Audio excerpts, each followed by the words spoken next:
Ladies and gentlemen, introducing Healthcare Philanthropy, Reed Voss, Cindy Zeldin, Steve Wagner, and Laura Croft.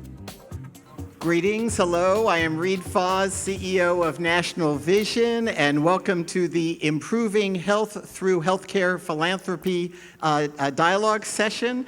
I'd like to say that today Antrell Tyson, who opened things up, the regional director of HHS, said there's no single sector that can do it all. We all have to work together, and I think the philanthropic sector is a key part of improving health here in Georgia and throughout the world. I also love Dr. Rice in the last group talking about that healthcare is a team sport, and we're all going to be talking about the team aspects of that. I'm here today with Laura Croft, the Chief Advancement Officer of the CDC Foundation, with Cindy Zeldin, the Vice President of Health Policy and Government Affairs with the Healthcare Georgia Foundation, and with Stephen Wagner, who is an understudy who just got the role of being on this panel yesterday when Kelly, his colleague, his wife got COVID, and he decided it would be better not to be here infecting us all. So welcome to the panelists. I'd like to start, however, I think it's very apt that we're in the Georgia Aquarium today as we talk about that. Of course, the aquarium itself is a great philanthropic gift by Bernie Marcus, co-founder of Home Depot, his gift to the city of Atlanta with a $250 million grant, but he's also been involved in emergency response with the CDC Foundation, and I think $75 million gift to Piedmont Healthcare, built a 12-floor building with each floor dedicated to a different specialty. So I think both in our environment here and contributions from probably Atlanta's leading philanthropists, it's very apt. I'd also like to say how pleased I am that we are in this room and not the other room, so that you're not all distracted by those beautiful beluga whales. We're going to start out sort of global, and then we're going to go right down into Georgia, and then even more local. So we're going to start with introductions. Why don't we start with, could you each give just a little bit of your background and how you got to the positions you're in? I know we have a lot of younger folks in the room who are trying to figure out how one charts a career path in healthcare. And Cindy, why don't you start with that? Is this working? Yes, it's working.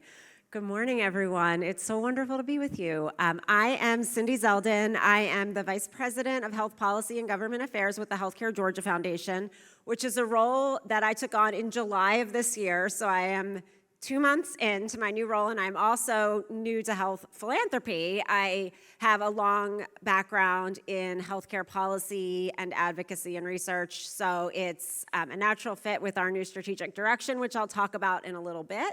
But the Healthcare Georgia Foundation is a statewide foundation focusing on investing in the health of all Georgians. Laura? Thanks, Reed. Hello, everyone. I'm Laura Croft, and I serve as Chief Advancement Officer with the CDC Foundation. I've been on board with the foundation for a little over 12 years, actually, and time flies when you're having fun, right? I came to the CDC Foundation 12 years ago after being a community fundraiser for several different organizations here in Atlanta. And I was recruited actually by a fellow that I bet many of you know, Phil Jacobs, former CEO of Bell South, who had served on some of the boards that with the organizations I worked with, and introduced me to the CDC Foundation, who I'd never heard of. And it's been an incredible journey. Stephen Wagner. I'm the Principal Gift Officer at Piedmont. I have been in healthcare philanthropy for almost 20 years. I know I look 39. So I've been with Children's Healthcare of Atlanta, Emory University, Erlanger in Chattanooga, and now with Piedmont. And I serve, really my main goal is to engage people with high net worth on very large gifts to the institution, but I also work with strategy, so I work with Kelly Kerner on the direction that we're going strategically. I also partner with specific hospitals. So philanthropy really is not just a big system thing. You get down to each of the hospitals and what they're doing at the local level to engage people who care about that particular entity. And then certain service lines like neurosciences, the Piedmont Heart Institute, those kinds of things. I act as the primary liaison for philanthropy at Piedmont. Very good, very good. So we're going to start with global health care with the CDC Foundation. And Laura, could you start out by sort of differentiating the CDC and the CDC Foundation? How are they related? How are they different? Great question. So I would say first, the CDC Foundation is an independent 501c3 nonprofit, and emphasis on the word independent. 28 years ago, Congress recognized that government was never going to be able to solve or fully address complex health problems alone. And they recognized the need to bring all sectors together, and they needed a way to do that. So they legislated the CDC Foundation into existence. So our mission is to support CDC and other public health agencies and stakeholders to do more faster through effective partnerships. And that more really just boils down to saving, protecting, and improving lives. I mean, we all know government has its great strengths, but it also has its challenges. The same could be said for all sectors, really. And so our role is to help bring the best of all sectors together and leverage those assets, weave those resources together to help solve complex challenges. So could you talk about the focus areas of the foundation? Sure. We have 6 priorities of the foundation. The first is strengthening the public health system. The second is data modernization within the public health system. The third is climate and health. The fourth is health equity. The fifth is using to protect the public's health. And the last is global health security. And emergency response plays a very critical role within global health security. I'm just going to tell you that was a test question. Very few people can remember 6 things, so that was really really great. Especially in the morning. You must have said that a lot. You gave me an expression I loved in one of our prior conversations where you talked about how the CDC Foundation moves at the speed of business, not government. Talk about what that looks like and why that's important. Sure. Well, we all know that CDC is a federal agency. Their entire budget is appropriated by Congress, and very specifically to be good stewards of our taxpayer dollars. And there's very little deviation from that, if any. And so we are able to, because we're an agile nonprofit, we can move fast and flexibly. And that really comes in handy for a number of things. In addition, there are times that government funds can't be used either because of the length of time it's going to take to let an RFP, or perhaps they're not permitted to spend funds such as on equipment or what have you. And there's just the bottom line of speed saves lives. So that's where our agility really comes into play. And you are both a grant maker and an operating not-for-profit. Can you sort of give an example or two of both those? Yeah, we are not an endowed foundation. So we start at ground zero at the beginning of our fiscal year, raising resources for the full scope of the projects that we anticipate we will be asked to engage in, as well as our own operating cost. And so, we have a lot of range within that area. Mm-hmm. Mm-hmm. So could you give a few examples of work you've been particularly proud of and how that's worked? Sure. Probably there's no greater example of the role we play, the value of the unique role that we play than emergency response. And of course, we can look at the COVID-19 pandemic, global pandemic. And as I said earlier, CDC is hoping for appropriations through a supplemental package. There may be a small amount of flexible funds, but that crisis, from day one has needs, and those needs are constantly changing. So we are working with CDC in lockstep to understand what are the critical needs, What are the critical priorities that are not being met by federal funds? And how can the foundation work with philanthropy and private sector to stand in the gap? Through our resources, we can help accelerate important work, bring innovative ideas to life, establish proof of concept. During the COVID pandemic, through the support of our donors and federal funds, we were able to hire and place 4,000 surge staff across the country in state and local health departments. We procured $8.5 million worth of PPE. We provided mini grants and technical assistance to almost 400 community-based organizations working in over 104 states, local territories, and even countries, and probably over 200 health equity projects alone. So there's a huge range of things that we can do during an emergency response. I could go on. Actually, you've also mentioned that during COVID, you've got a lot of people found you as the philanthropic foundation of choice. That year you had just a huge surge of philanthropic money coming in. To give a little bit on that. Well, I mean, honestly, we pre-COVID, we were sort of a best-kept secret, but we didn't want to be. Many people, even today, still have never heard of the CDC Foundation. Because we have CDC in our name, they automatically think, well, are you part of the government? And we're not, by intention. And so, we are, remind me of your question? Thank you. The surge of funding that came in.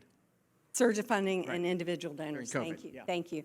So when COVID hit, all of a sudden, CDC Foundation, our name is popping up, right and left. And of course, our standard, our normal public health funders, like the Gates Foundation or Robert Wood Johnson or Bloomberg Philanthropies and so many more, they of course were there. But all of a sudden, individual donors showed up like they never had before. So within a matter of 3 months, we received over 150,000 first-time donors who gave to the CDC Foundation.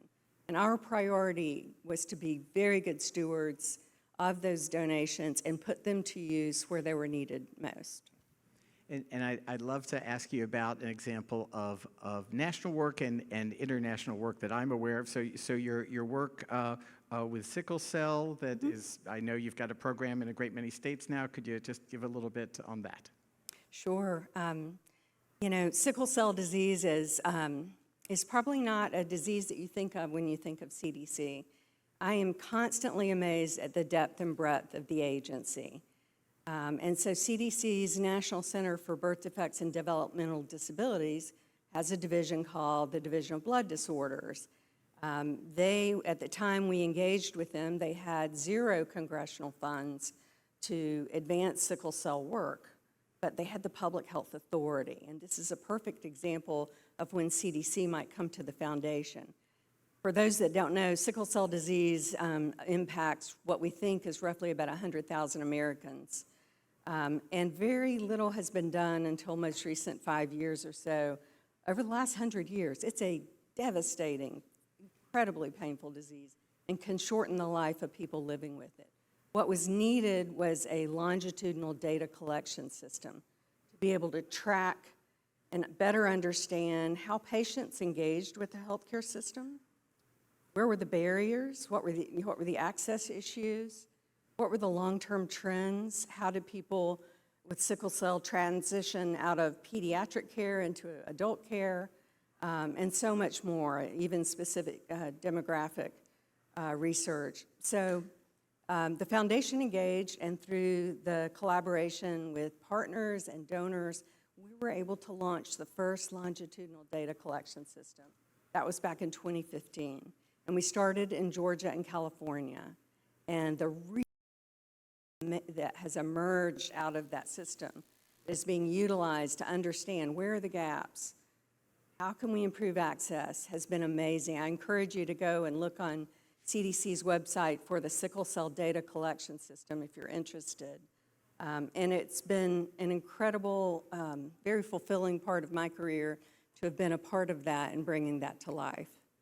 And then I do want to ask you about an international one that we talked about last night. I don't know if any of you felt the same way, but with the Ebola outbreak, I was sitting there saying, how is this happening so quickly? How is addressing this happening so quickly when I knew so many of the organizations, especially the government organizations, moved at the speed of government, not at the speed of business.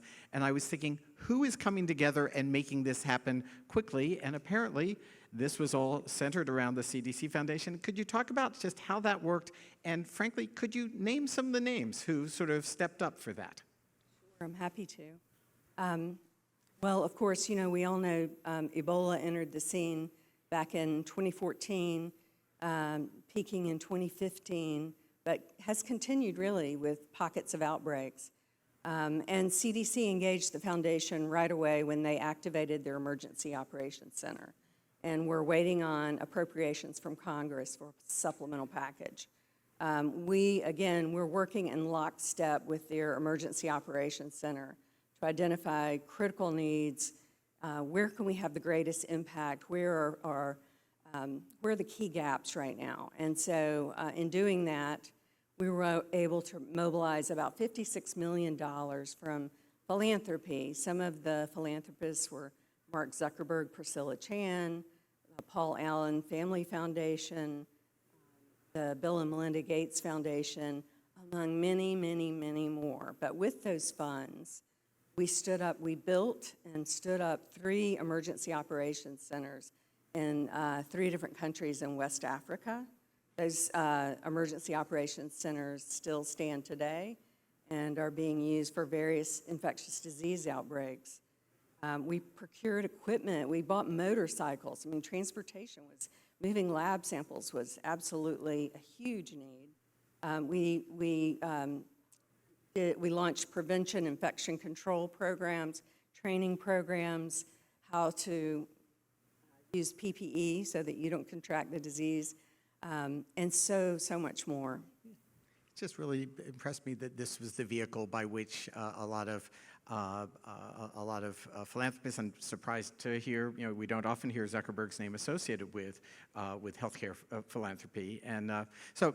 Congratulations on your work. Really, really lovely. I've really enjoyed getting to understand more the role you play there. So. Well, it's been made possible by our critical donors and partners, and it's been a joy to collaborate with them. Good. All right, Cindy, we're going on to the Healthcare Georgia Foundation. I'd love you to tell the origin story, and as I know, most of you are like me who come to this event with the primary goal of coming away with a new great buzzword or buzz phrase. So in telling the origin story, if you can use the term Conversion Foundation and tell us what it means, then most of us will have checked that box for the day. You got it. Hello again, everyone. So Healthcare Georgia Foundation is about 25-ish years old, and I'll explain why I'm using the ish in a moment. So we primarily do grant making and investments in the health of Georgia now. We do a lot of convening work, a lot of policy work, but we were formed back in the late 1990s when Blue Cross Blue Shield converted from nonprofit status to for-profit status, so hence the conversion. So in the 90s, for those of you who were engaged in healthcare then or who've followed healthcare history, there was sort of a wave of conversions around that time around the country where insurance plans were converting from a not-for-profit charitable status to a for-profit status. So back in 1995, the Georgia legislature actually passed legislation allowing this conversion to occur without the distribution of charitable assets, which was atypical from what was happening in other states around the country. Because of the charitable assets of a nonprofit, when those conversions occurred, typically some of that money has to come out, doesn't go to the new shareholders, but comes out for the public benefit in some fashion. So as this process played out over a couple of years and the conversion occurred, there were actually 2 lawsuits. One was filed on behalf of 9 different consumer advocacy organizations, basically saying that or arguing that this was unconstitutional, that there needed to be some distribution of those charitable assets for the public benefit. And ultimately, that lawsuit was settled, and there was a distribution of charitable assets of about $113 million that came out of that conversion, and that was used to create the Healthcare Georgia Foundation. And so that actually was finalized right around 2000. So that was a few-year process for that to happen. And so that's where we came from. There are a number of conversion foundations around the country, and we operate as a private foundation. We are a 501c3 nonprofit independent organization. We have no affiliation today with Blue Cross Blue Shield. We're a completely independent foundation governed by our board of directors. And we have an active staff that works on programmatic work and grant making around the state. And to state it dead on, the mission of the group is? Yeah, the mission of the group is really to advance health equity and improve the health of all Georgians. And we actually have gone through a little bit of a strategic shift, and we have a few different ways that we do that. We focus on elevating dialogue around the state around health equity and healthcare access and health issues. We engage with communities around the state, and I have a couple of examples of that I can share. And we also do, we take on a few what we would call carefully selected rotating issues where we know there is a health policy challenge or a healthcare challenge at the systems level in our state that's really ripe for some engagement and for change, where we feel like we can take a leadership role. We'll step in there. We'll convene groups to spark change through a number of strategies. And Cindy, you mentioned you've been with the organization since July, so it was sort of a career pivot for you, and the organization is in the midst of a strategic pivot. Tell us all what attracted you to the role and the position in the organization. Yeah, and I'm glad that we don't have 6 defined priorities, because I might not have been able to memorize them in my 2 months. No. So as I mentioned in introductions, I am new to health philanthropy and to this lens and to working within health philanthropy, but I have engaged with foundations and philanthropy throughout my career in different ways. So I'm kind of on the flip side now. My career has been mostly focused on health care policy and advocacy work. I like to say that I organized my early career around sort of three main things. One was learning everything that I could about the intricacies of our healthcare system nationally and in Georgia. 2 is understanding the public policy process, how policy gets made, and I would say equally importantly, how policy gets implemented. And then 3rd, understanding the role of social movements for change and advocacy in creating that political will and that urgency for policy change. So I served for a number of years as the executive director of a nonprofit organization that was very active in advocacy work. As part of that role, I had to fundraise often, and so I wrote many, many grant proposals, and now I'm on the other side of that, issuing RFPs for grant proposals. I'm really excited to read all of the proposals and the proposed projects that we'll get in the coming months from our current and future grant opportunities. And then I also worked in health policy consulting most recently before I came to the foundation. And for me, I was really looking forward to getting back into advocacy, but in a very different way than I had before. So as the foundation deepens its engagement under new leadership in policy and advocacy work, we're increasing our internal capacity to partner with organizations who are out there doing that work. And so it's a new and exciting role for me, and kind of a different type of philanthropy than the other folks on the stage. So we'll get to hear about some of the different dimensions and different types of foundations and the different activities that we do within foundations. And as you are excited about being on the grant giving side of things, I think you have 2 RFPs out right now. Could you describe those in case anyone in the audience wants to apply for them? Yeah. So when I started, again in July, one of the first things I did was really looked around at the landscape in Georgia around health policy and advocacy and recognized that there's a lot that I don't know. No one person can know everything about how organizations are connected to each other, all the good work that's happening in communities and statewide in this very big, growing, diverse state that we live in.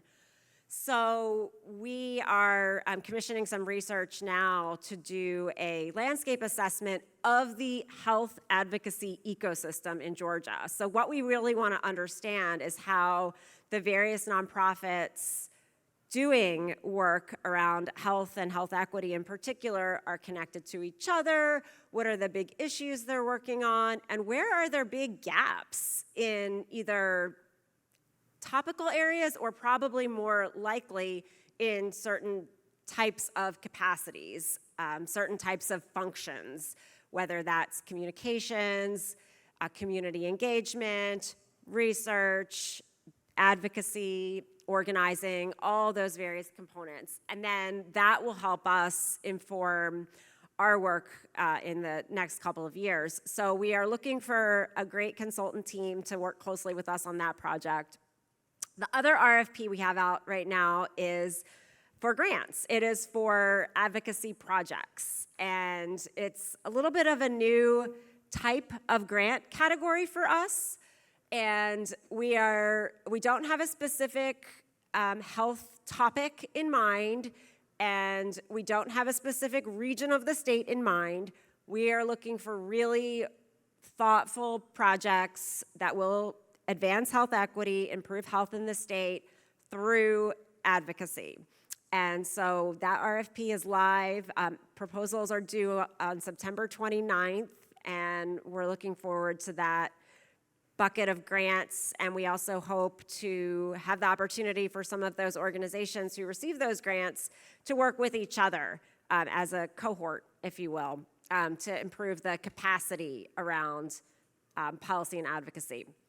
I know I've used the words policy and advocacy a lot, and there are a number of strategies that foundations and organizations can deploy to improve health, right? There's, direct clinical care, there's community engagement work, there's education, and we've really taken on policy and advocacy as a big piece of what we do because of the opportunity to have such a big impact if successful, and we have a pretty strong health advocacy ecosystem here. So we see some opportunities to really have big impact if we can further strengthen and coordinate some of that. Very good, very good. Steve, we're moving on to you. Piedmont, the Piedmont Healthcare Foundation is vast. That is what really struck me as I did some research on this. Could you give a sense of dimension, size, and of course the mission also, but all the different pieces that you're involved in? Sure. So we're actually, we're vast in our reach and small in our team. So there's only about 16 of us, but we support the vast majority of the 22 hospitals within the Piedmont healthcare system. So like you, we're a separate 501c3, but we're a supporting organization, so any money that we raise must be utilized by Piedmont. We have to provide that funding to them. And then there are 3 other foundations in the Piedmont system. So there's one in Athens, one in Columbus, and one in Augusta, and those are maintained through some of the acquisitions that have happened in the system, and we work in partnership with them. They don't report directly to us. So our job is, as a healthcare system, is to make a positive difference in the lives we touch, in every life we touch. And so in the foundation, our job is to engage in philanthropic and volunteer support so that we may make a positive difference in every life that we touch. And that's our job. So we partner and understand what the vision is for what's coming, what the needs are today, but also 2 years from now. And then we go out and engage donors and supporters to see if that's what they want to get behind. And a lot of what we do in the healthcare realm is really talking to patients. So very similar to or if you graduated with a college degree, I'm sure they handed you your degree and an annual fund to ask at the same time when you got that. So I refer to patients as reluctant alumni. So nobody woke up today and said, my grandfather went to Piedmont for heart care, my dad went for heart care, and one day I will get my heart treated. Nobody has that inclination for healthcare. But when they come to see us for a need and they come to us in a moment it's very traumatic for them, and we're there to care for them, and how we take care of them as much as what we do to take care of them matters to them, then they say to us, how can I be a part of this? How can I help you? Healthcare and going through a health crisis is a very helpless moment for a lot of people. And it really doesn't matter if your name's Bernie Marcus or Stephen Wagner.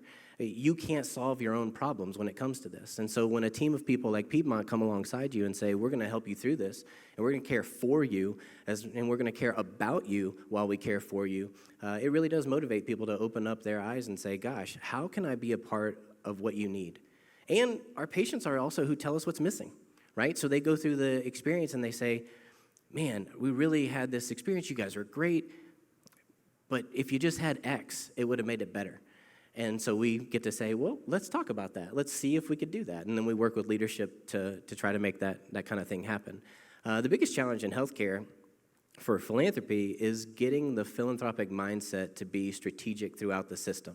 And what I mean by that is medical directors, executive directors, all these people that run service lines, they're worried about the next 12 months.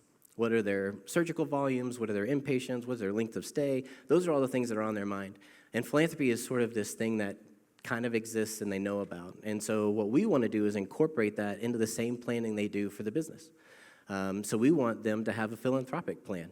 And we want their philanthropic plan to not just be the next 12 months, but maybe the next 5 years.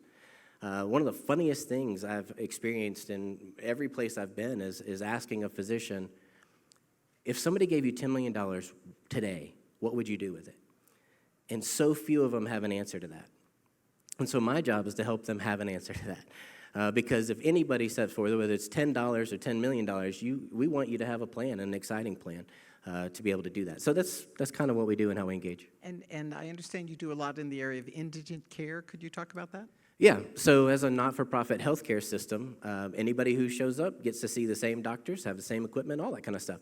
And so we try to make sure that not only are their healthcare needs funded by the system or philanthropic dollars, but then we also come alongside and actually pay for some of the things that the healthcare system really can't pay for.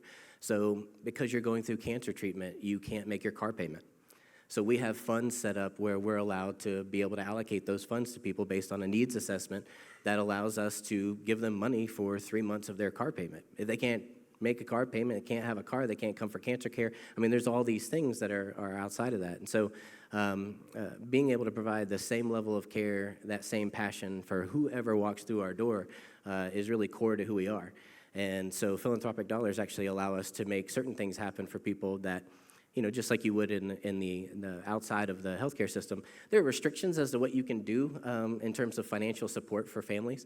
There's a lot of regulations in healthcare and how we do it, and so having a philanthropic fund and a process to do that and get it approved actually makes that streamlined. Your comment about moving at the speed of business. So I had a CEO one time, a donor asked, you know, you have this plan for this building, how long is it going to take? And the CEO said, we move at the speed of money. I have a $100 million idea. If you gave me $100 million, I would have a $100 million plan in the works. We go as fast as we get the funding. And so similarly with indigent care, those kinds of things, we want to go as fast as possible for these people. And philanthropic dollars make it happen because we're a large, successful healthcare system, and we have a very low single-digit margin.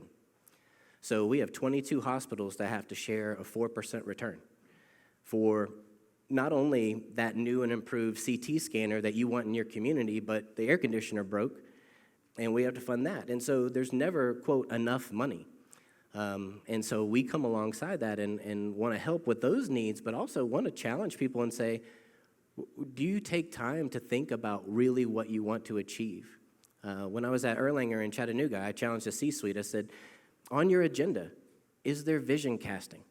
Do you have any moment? Do you even spend 5 minutes, not just putting out fires, as a lot of you executives, you do every day, it's something different.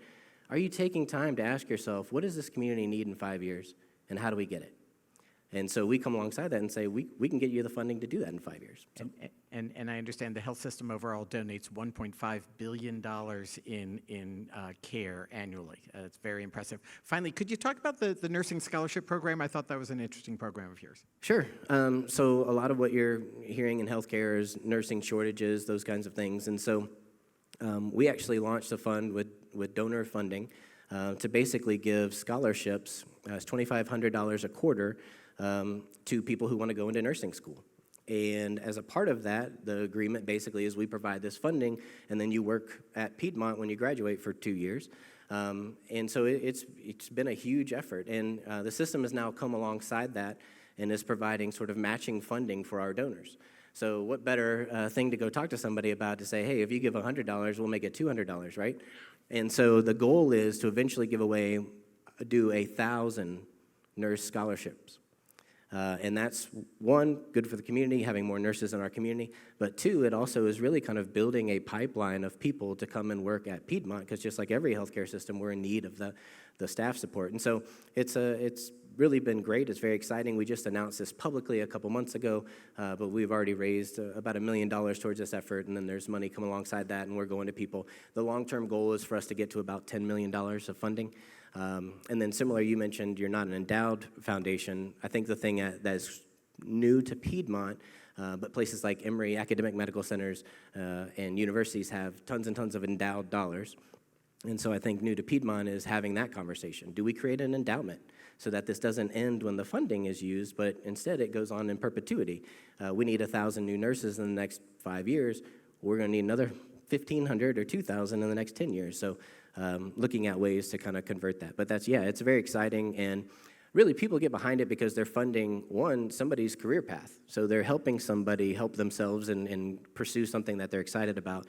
Two, they're meeting a need in the healthcare system. Again, the first 2 years may be directly at Piedmont, but that person then can go and work at Wellstar or travel. I mean, I think the pandemic showed us nurses were needed where nurses were needed, and they got on planes and went places. And so, overall, it really makes a positive difference in the healthcare staffing capabilities of the country, not just Atlanta or Piedmont. Very good. So I think Russ asked me to be the moderator here because my company that I've been involved with for 20 years now, National Vision, has been very much focused on philanthropic healthcare provision also. And he said, because it's sort of a unique model to describe this, the company National Vision runs low-cost optical stores, primarily under the America's Best Contacts and Eyeglasses banner. We have just over 1,300 stores. 15,000 associates. We serve about 9 million patients and customers every year, and we are where budget-conscious and low-income Americans get their eye care in the form of eye exams, eyeglasses, and contact lenses. So we're a 33-year-old company here based in Georgia. And we've always believed that every organization needs to ask itself a core question, which is, in what way is this organization most uniquely qualified to contribute to the greater good of the world, most uniquely qualified to contribute to the greater good of the world? Sure, our organization can write checks for cancer research, but there's no added value to those checks for cancer research. But we know a lot about providing low-cost eyeglasses. We're the second largest optical chain in America, the third largest in the world, and we believe the America's Best Contacts and Eyeglasses banner most probably provides more eye exams than any other group out there in America. And we said, so what do we know well? We know eye exams. We know low-cost eyeglasses and contacts. We know how to scale a business. And it just so happens that, get this, 15% of the world's population, so roughly a billion people out of the 7.8 billion people in the world today have bad vision that could be corrected by a simple pair of glasses, but they can't access a pair that they can afford. They don't have either any access or they don't have affordable access. Imagine that for those of you who are wearing glasses or contacts today. Imagine what your life would be like if you couldn't if you couldn't get a pair of glasses or contacts that helped you to see. Your life would be tremendously diminished from all sorts of aspects. And we take our success as a business and try to fuel a variety of philanthropic efforts, primarily through our internal foundation called 2020 Quest that we contribute to, and we also ask our customers to contribute to. And our customers contribute a couple $1 million a year because they're sitting there thinking about their glasses needs. And when they realize, oh my gosh, there are people on the planet who can't see for lack of funding, they make contributions too.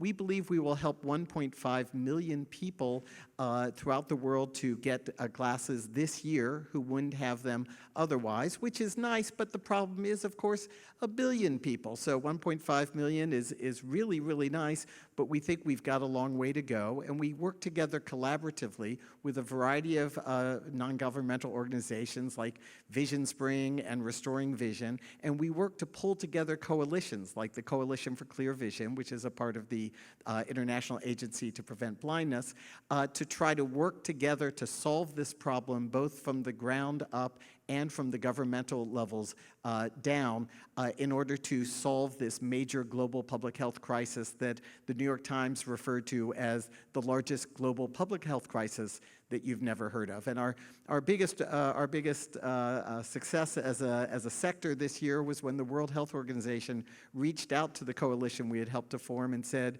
oh my gosh, this has finally gotten on our radar screen that this is a big global public health issue, and we'd like to get involved in it, and we think there will be a big announcement from the World Health Organization a little bit later this year about working in collaboration with business and government and not-for-profits to try to get glasses to everyone who needs them around the world so they can, as we like to say, see to learn, see to earn, see to be safe, and see to have a better quality of life.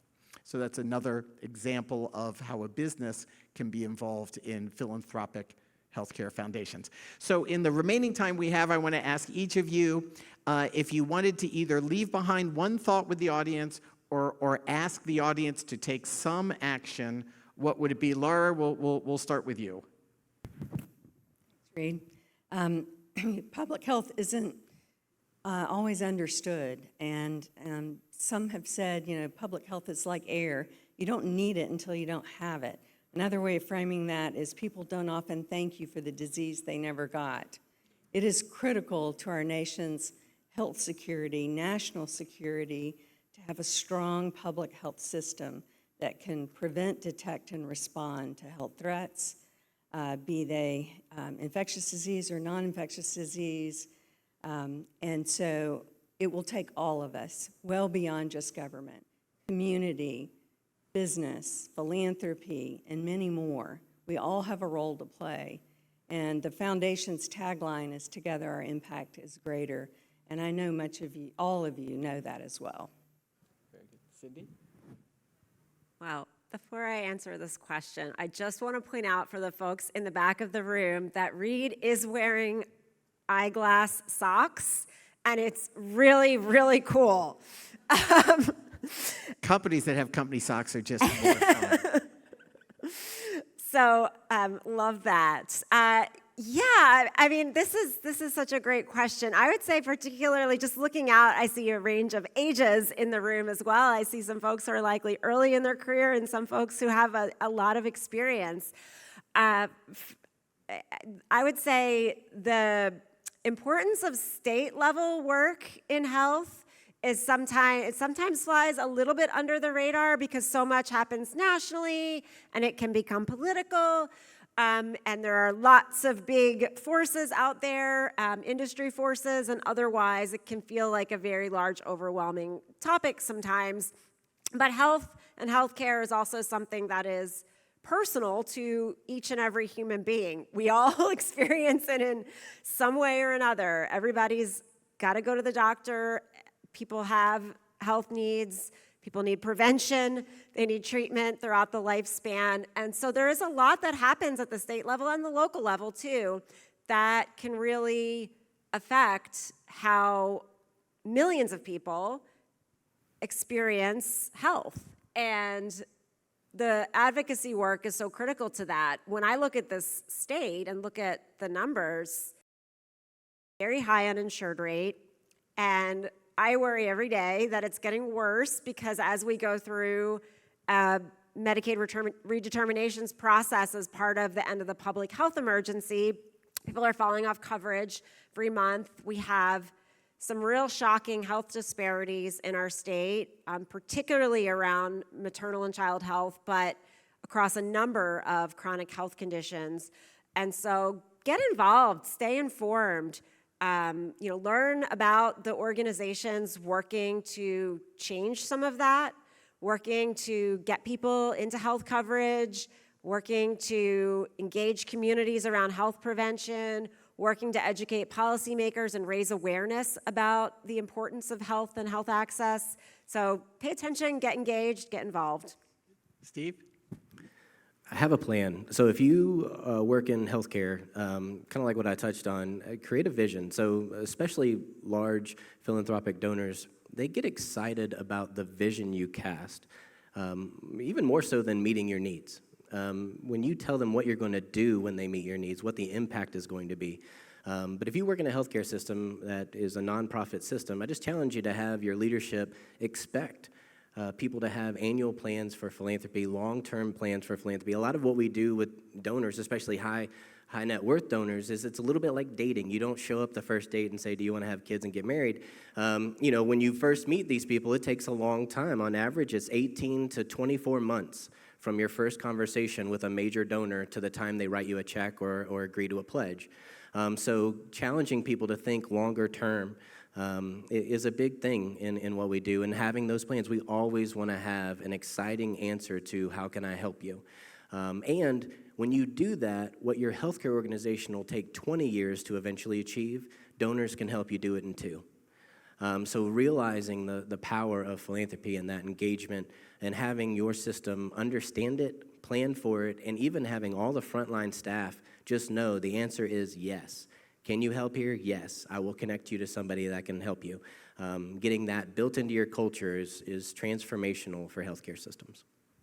Good, and I have 3 asks. One is force your organization to answer the question, in what way are you most uniquely qualified to make the greatest contribution to the greater good?